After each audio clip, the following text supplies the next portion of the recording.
Evening. This is my thesis. So it's 165 pages, right? Sonnet to what the golf story was The Prince and I. One of the golf stories, I guess we'll go back to room service. So Windward Road was 17 pages. We finished it.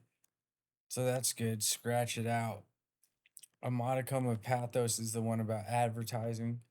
It's 15 pages. It's pretty dense. Maybe we should finish it.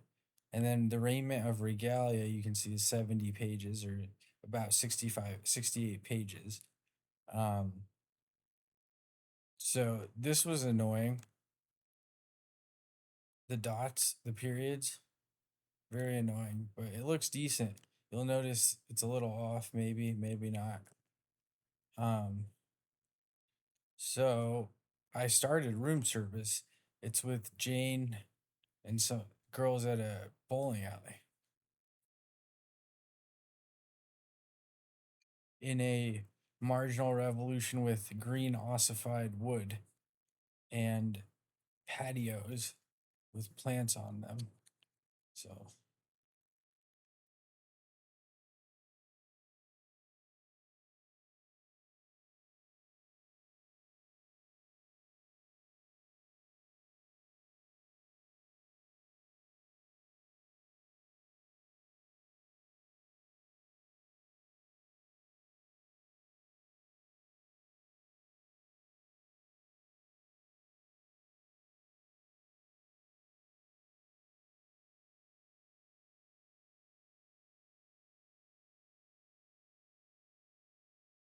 all right.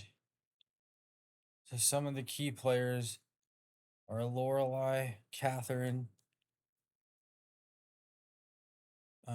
Harry Kane, the Hurricane,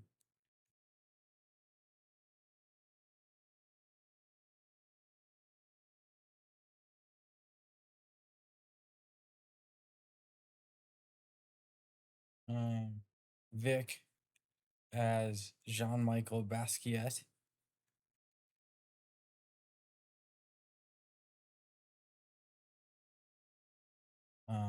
Bird on Wire. So, room service was the name.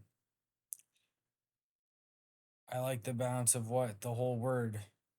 Your devotion needs no more amends. Jane Baker enters Lost Valley Bowling Alley. The attendant, a veterinary nurse. A. Ron says he's a vet.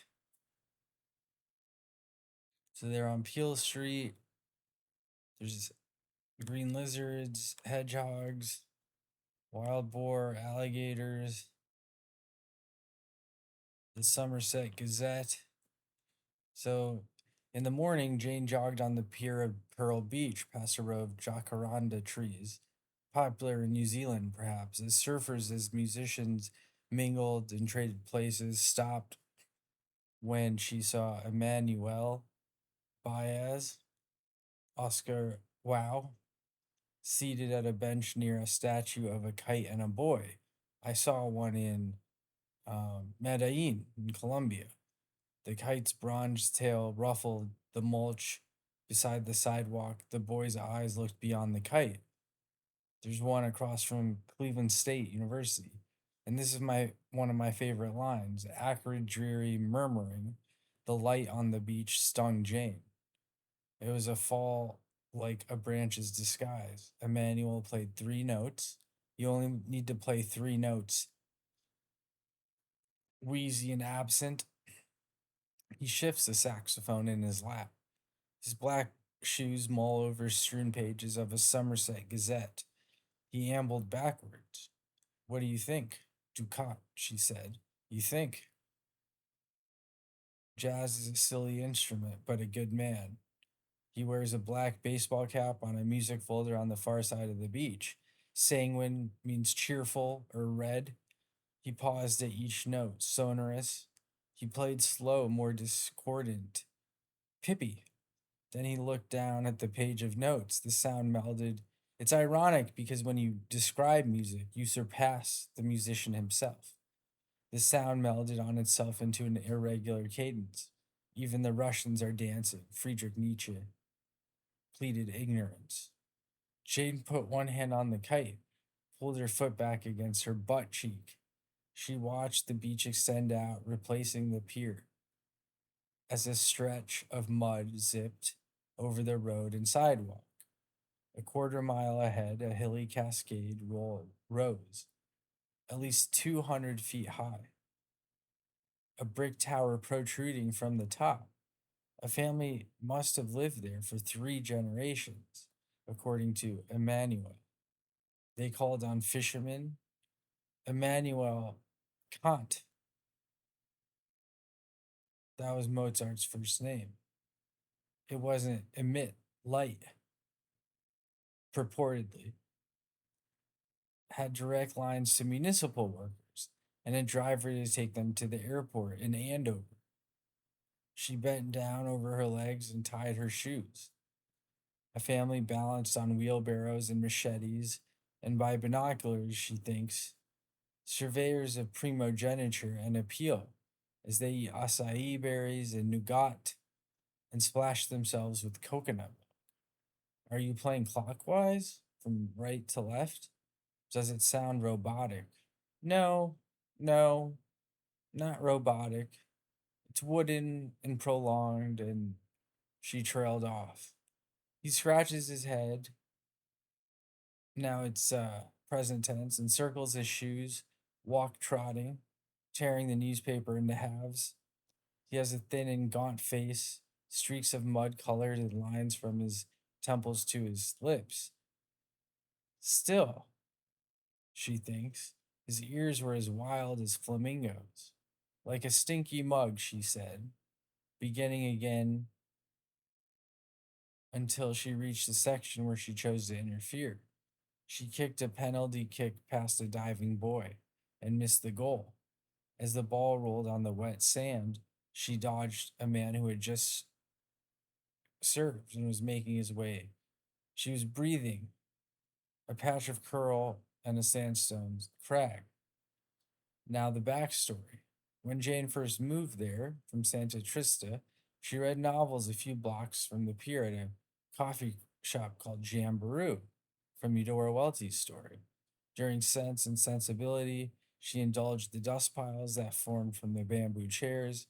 After Frankenstein, she, by Rilke, Rainer Maria Rilke, a woman purportedly, wrote Frankenstein in the 16th century. She engaged the odd bends of the Ipe tables. By the beginning of The Lady of Carmelitas, right? The Mount Carmelita by Victor Hugo, the famed son of uh, Arthur Goya. The barista shoveled unconscious dirt. The punch of the mulberry and mauve wall stiffened and hesitated. The paragraphs grew farther apart like the rings on a stump, indicating it's a tough book, and the page numbers variegated, as if imitating her own privacy. Suddenly, a wood spider cartwheeled across the triangular end of the desk. Jane nearly screamed, but covered her neck with her hand, rose, and launched outside. Too scared to drive, she walked and walked in a haze, glad to rid herself of the coffee shop, foreshadowing, past the barbecue stations, and Howard Johnson's dramatic irony, much like the New York.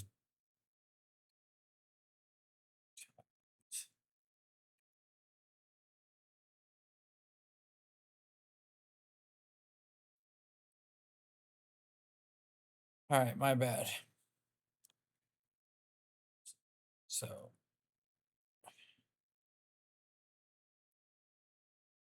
when a branching goshawk, indeed from H's for Hawks, stumbled out of the field of a sugar plantation, she talked to it for a while, plucked her tongue from beneath her teeth, and cooed like a whale coming up for air. As she whistled, the goshawk took off in small flights, up and up, wavering. A Freudian slip.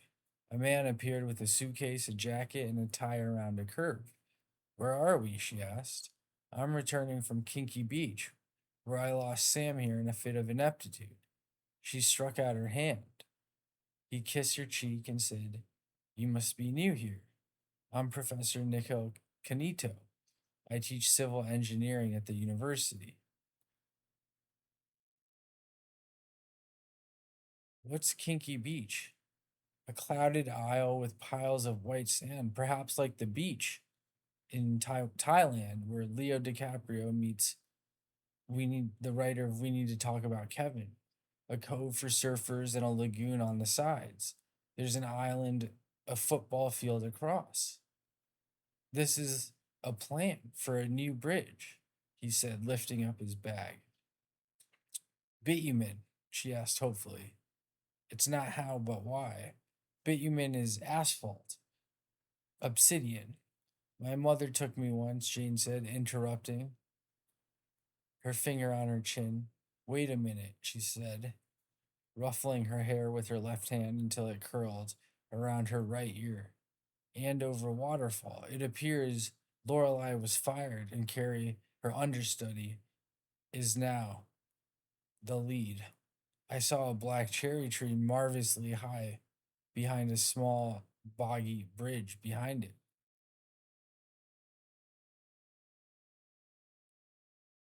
Alfred took off and crashed into a sugar cane and started walking back angrily.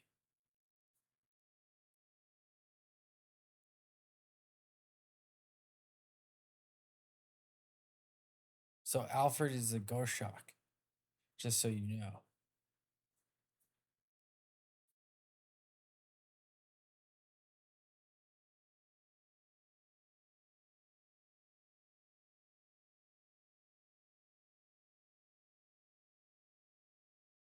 Yeah, so I some of these are old versions, so it's I wasn't sure Sam or Alfred. So maybe it's Sam Alfred, you know. Cool. Um so yeah, so to go back, so just again, this was like a fun story. It's also 35 pages. So it's a fun story because I wrote it to Marginal Revolution in real time bidding. There was this whole thing with LED lights, like patios in Brazil or New Zealand, like J.R.R. Tolkien, Ewan McGregor, um, the guy from Running with Scissors, Gwyneth Paltrow, she owns goop.com. So I was reading all those good things and Habitat. So in the low line in the East Village, there's butterfly farms at the time, but there are rooftop farms in Brooklyn. So I was going and visiting them, doing that kind of research. So um there is in this story, um in the room service, right? So in room service is the one with a disturbed kind of uh Saddam Hussein type fella. His name is Lafayette, and there's one kind of disturbing scene. Just it's not written on page, but it might stir up. There's a cartwheel spider in this story, so it's from Victor Hugo's novel. Victor Hugo wrote Three Musketeers, and he also made a film called, um, that guy from that movie with Jay Watts, Ben Kingsley. Ben Kingsley makes a clock tower in Turkey, and there's a boy who lives in it with a girl. Um, so, anyways, so Windward Road, what I wrote over a year. It took me a year to write 18 pages, at least 6 months, including a 3 day pr- trip from Chicago to San Diego. A modicum of pathos took me, a semester, but then it's basically biographical. It's 15 pages. Regalia, took me a couple years. Um, yeah, a couple years. This one probably took me 6 months. Um, then these were like, that's really it, right? Up to 138. So, the regalia is called the raiment of regalia. Raiment is the name of that Aristotle with the bust of Homer. He's wearing black raiment. So at graduation, it's called the raiment gown. Raiment is like in first grade, I was in trash bags in a play on Indians called the Rain Dance. So it's basically Indian garb, um, raiment. Um, so think about it. But um, this one takes this guy who left New York. Here he's in New York. So this is after New York. He goes on an adventure and ends up at a Shopakara. Here he's kind of in hell at New York. He's struggling. He's an alcoholic, a cokehead. This one is after the Shopakora, kind of what's the bigger picture of his life? Who are his friends? Who is he? Who's the character? What's the actual biography? Not from a singular person, but from a societal view. Um, so thank you.